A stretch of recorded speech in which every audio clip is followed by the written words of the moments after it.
လိုင်းလေကြားကပန်းရွှေ့ကြားဇလန်တွဲထဲမှာဟန်ထုံဖြစ်လူသိများတဲ့မင်းသားချောကောင်းခန့်ဆိုးတယောက်မနေညကစားပြီးအဆက်နာမည်ကပျောက်ဆုံးနေပါတယ်ဖြစ်စဉ်ကတော့မေလခုနှစ်ရက်ညခုနှစ်နာရီခွဲလောက်မှာအိမ်ကနေမိုးဝယ်စားဖို့လမ်းလျှောက်ထွက်သွားရကနေအိမ်ပြန်မလာတော့တာပါအစပိုင်းမှာဖုန်းခေါ်လို့ရပေမဲ့မကင်ခဲ့ပဲညီ30နာရီနောက်ပိုင်းမှာတော့ဖုန်းဆက်ပိတ်သွားခဲ့ပါတယ်အခုချိန်ထိဘာသတင်းမှမရသေးတဲ့အတွက်မိခင်ဖြစ်သူကတော့ရင်ထဲမှာမိတောက်တလို့ပူလောင်နေရပြီးတားဖြစ်သူကိုတွေးရှိခဲ့ရင်အကြောင်းကြားပေးဖို့မျက်ရည်ဆက်လက်နဲ့အကူအညီတောင်းခံထားပါတယ်အောင်မြင်မှုရဲ့ထိတ်ဆုံးကိုရောက်နေပေမဲ့ကိုရုံးကန်ခဲ့ရတဲ့အချိန်တွေကိုမမေ့တဲ့မင်းသမီးနန္ဒာလိုင်ရဲ့စိတ်ထားလေးကတကယ့်ကိုလေးစားစရာပါသူမအောင်မြင်ခင်ကတည်းကအနားမှာရှိပြီးမိတ်ကက်လိန်ပေးခဲ့တဲ့မိတ်ကက်ဆရာမအကြိုင်ကိုအခုဆိုရင်ကျေးဇူးဆက်တဲ့အနေနဲ့ဒီလောက်ကို9သိန်းကျပ်လက်စင်လူတန်းပေးသွားမယ်လို့သိရပါတယ်ဒါအပြင်ဆရာမအကြိုင်ရဲ့ကျန်းမာရေးအတွက်ဆေးရုံစရိတ်ကအစအကုန်ကြခံစောင့်ရှောက်ပေးသွားဦးမှာဖြစ်တာကြောင့်ဒီလိုစိတ်ထားမျိုးရှိလို့လဲချမ်းသာတာဆိုပြီးပရိသတ်တွေကဝိုင်းဝန်းတာသူခေါ်နေကြပါတယ်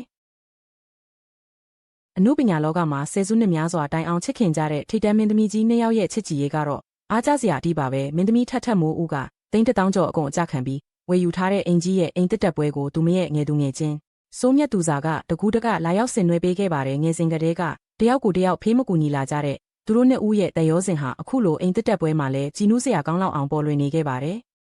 ချစ်သူတွေပါလို့ဘယ်တော့မှဝန်မခံပေမဲ့ဘယ်နေရာကြည့်အမြဲအတူတူတွေ့နေရတာကတော့အုပ်စိုးခန့်နဲ့တန်တာညီတို့ပါပဲပြည်တွင်းမှာတင်မကပဲနိုင်ငံခြားခီးစဉ်တွေထိတတွဲတွာလာနေကြတာကြောင့်သူတို့နှစ်ဦးရဲ့ဆက်ဆံရေးကပရိသတ်တွေအတွက်ဖေနေတစ်ခုလိုဖြစ်နေပါတယ်ဖျားသွားကြောင်းတက်ကအစအမြဲလက်တွဲမပြတ်ရှိနေတဲ့သူတို့နှစ်ဦးရဲ့ပုံရိပ်တွေကတော့သူတို့ပြောတဲ့သူငယ်ချင်းဆိုတဲ့စကားလုံးထက်ပိုမိုနဲ့ရှိုင်းနေသလားလို့တောင်ထင်မှတ်ရပါတယ်